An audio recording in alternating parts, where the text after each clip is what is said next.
Hello and welcome to ThePrint. I'm Shubham Batra, Senior Associate Editor at ThePrint. And joining me today is Principal Economic Adviser Sanjeev Sanyal, who has authored this year's economic survey. Welcome, sir. Pleasure to be here and good to see you in your new role. Yes. I want to begin this conversation by asking you, sir, that why has the economic survey been so conservative in its growth projections for FY23 when IMF and other international agencies have forecast around 9% for India's growth in the current financial year?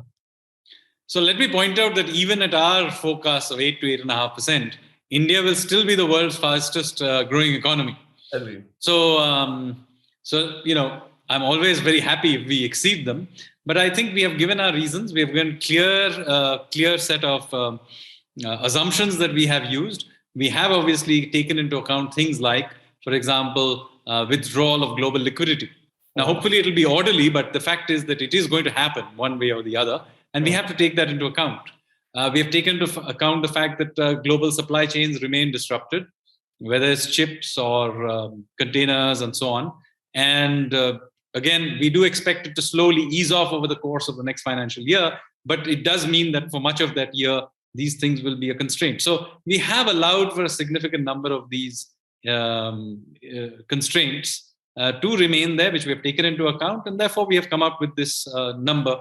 Now, of course, I'll be the happiest if we exceed them, but I think the assumptions are transparent, and they are, I think, mostly most people would agree that they are reasonable. So while you've spoken about the assumptions, but what were the significant factors leading to this growth figure, apart from push on higher capex from the government, which obviously we're likely to see in the budget? Will you be able to meet the capex target for this year? Well, that you will shortly find out. Let me not, that's the prerogative of the finance minister. So let me not get into the specific numbers for this year. All I will say is, since you're talking about next year, let me say, of course, we have the fiscal space, which we talked about. But also remember that there are many things falling in place for us. First of all, I think there is momentum in both exports, whether it's happening in merchandise, but also in services. Exports are doing exceptionally well. In fact, if you talk to various IT and IT BPO companies, they can't seem to be able to hire fast enough. Similarly, we have in the assumption there that the contact intensive services sectors, which have still not come back to pre-pandemic levels, they will not be disrupted again in a major way in the next year.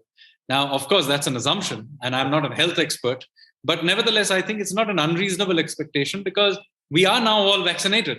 True. And now we've gone through this Omicron wave and so on. I would say even to some extent, we may even be herd immune. So the fact of the matter is, I think it's not unreasonable that in the year 22-23, that contact-based services will be mostly open. Maybe there will be still some restrictions on international travel or something, but by and large, it will be open. And just allowing for that thing would allow this very important sector to begin accelerating. So given all these various factors, I think it is 8 to 8.5, I think, is a very doable number.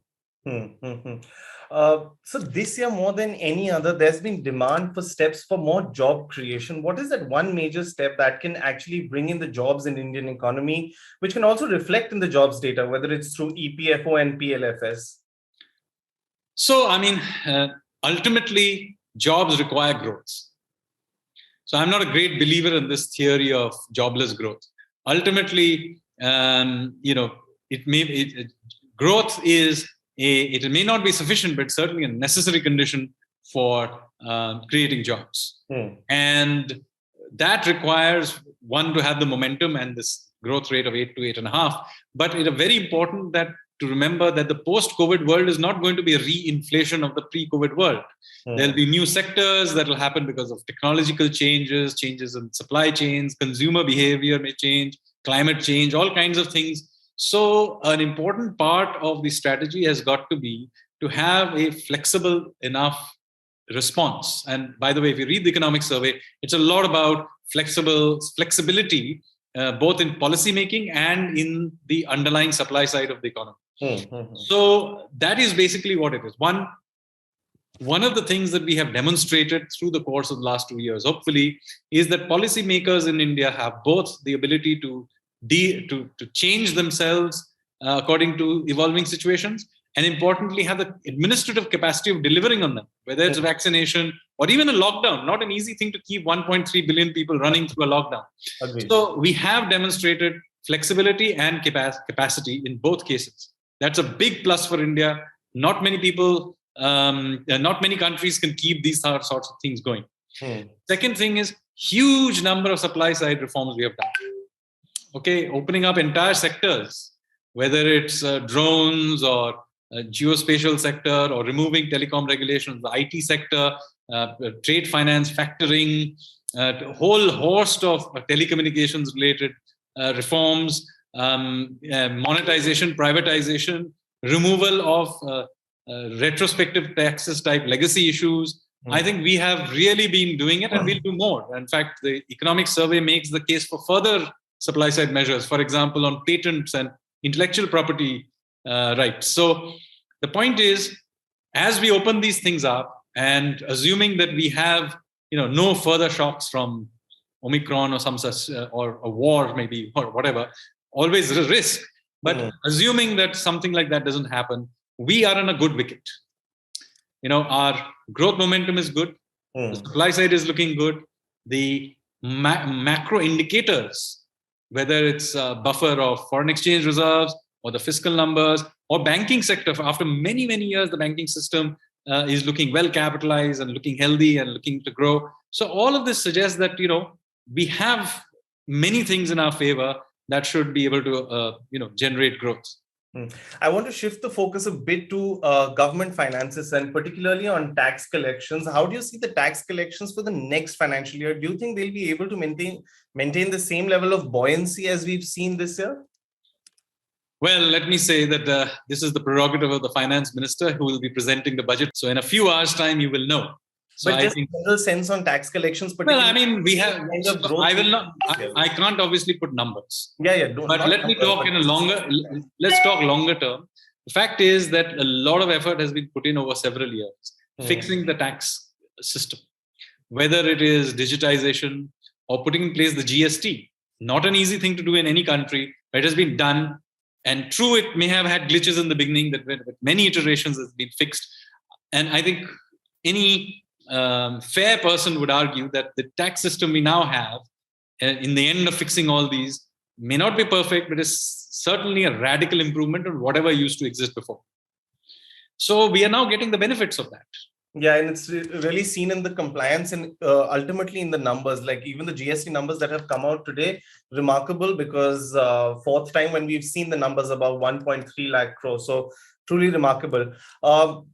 Okay, let me get to a bit on fiscal consolidation then, sir. Is India now on the path of fiscal consolidation, or should we wait on consolidation and support growth by spending more in order to sustain the economic recovery that we see currently? I think the main point of the economic survey is that we have the space and we are agile. So when necessary, we will do so.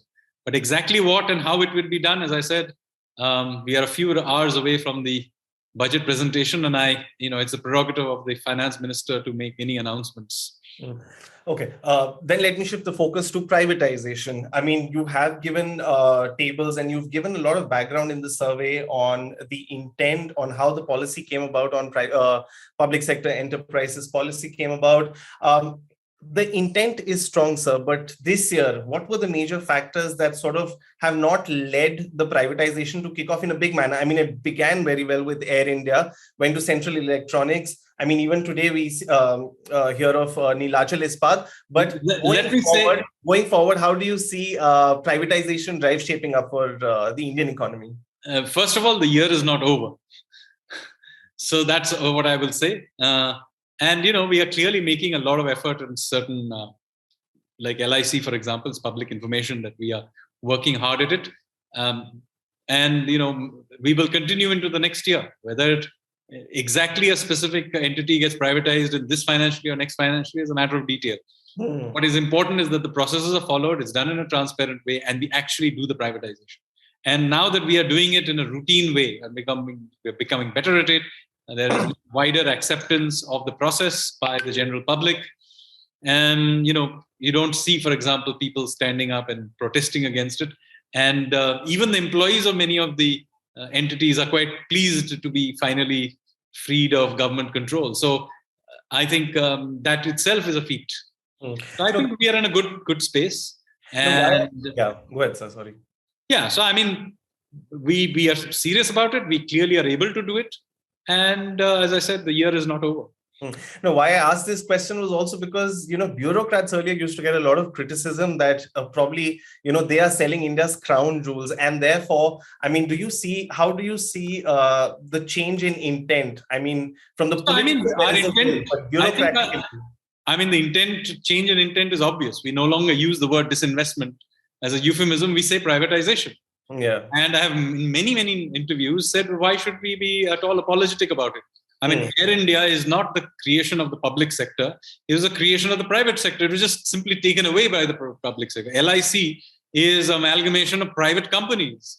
Most of these public sector banks were private. They had just in 1969 forcibly nationalized. So they were all the result of blood, sweat, and tears of the private sector. And they are assets that should be, frankly, except in strategic sectors or where the government wants to retain certain capacities, they should by and large be returned where they belong. No, and a big problem this year we've sort of seen is the privatization of the two public sector banks that was announced in the budget, sir. I mean, there was a huge nationwide strike, and somewhere down the line, the sense is that the government also put a pause button for it for a while because let the elections get over and then we're going to maybe revisit something. Well, I mean, I think the key is that the intention is clear, the direction is clear, and by and large, everybody accepts it, including the employees. After all, there was a lot of talk about what Air India employees would do. Actually, no, they're more than happy about it, as it turns out to be. And this is likely to be true in many other cases. I mean, even in the case of the banks, let's be clear. Do you want to have the salaries of a good public sector employees would prefer to have salaries of a private sector bank or not? No, I agree with what you're saying. Okay, let me shift a bit towards deficit financing. It was expected that a part of deficit financing this year would come through the listing of government bonds on global bond indices. We haven't seen that yet coming through. How soon do you expect this to kick off now? I think most of the work on that is done. There's a few niggling issues, and those will be ironed out soon enough.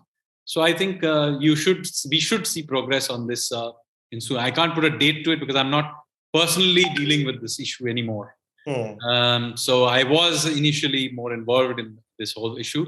Right now, I'm not. So I can't answer your question specifically because I don't know right now where it is. But I do know that much of the work has already been done. By the way, not just on our side, but also on the side of the index people themselves. They also need to do a lot of due diligence and other things, need to explain it to their investors, create all the micro changes that are needed for it to work. So that is an iterative process, and I am under the impression that most of it is done, but I do not know exactly where it is right now because I'm not dealing with it anymore.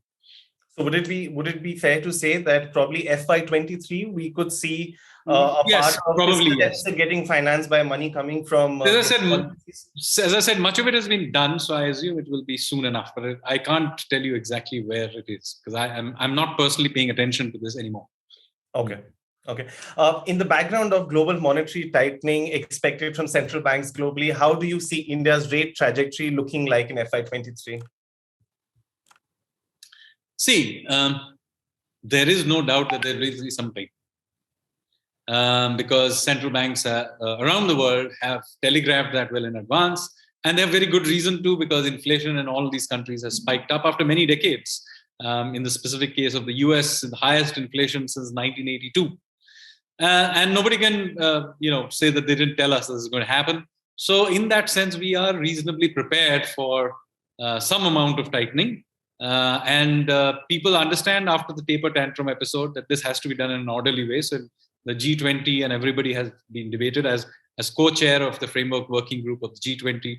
I have been in many meetings about coordinating this as well as possible. So telegraphed well in advance, we understand this. And here in India, we have also prepared for it. One of the preparations for this is, of course, to build up huge amount of foreign exchange reserves. We are often told, why do you need more than 600 billion worth of foreign exchange reserves? You should take some of this, carve it up and do X, Y, Z with it. This is why we do it, because we build these large bulwarks for exactly situations like this. Very last question, sir. And this is one question that probably a lot of our viewers want to know, is that when do you see India becoming a $5 trillion economy?